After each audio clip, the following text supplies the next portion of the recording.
Good morning, guys. Here we've got NOKIA XR21, and let me show you how to add a fingerprint. First you have to find and select settings, then go to security and choose fingerprint. At first you have to set some backup to your fingerprint. It can be pattern, PIN code or the password. Let me choose pattern, and now you have to enter this pattern, tap on next and re-enter it just to confirm.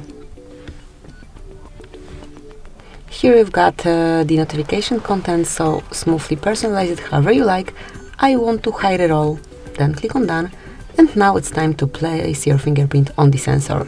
Your sensor is the same button as the power one, so just keep tapping on power button till your fingerprint is fully added. You will be informed on your screen, so just keep lifting your finger up and then place it on the sensor till you see here 100%.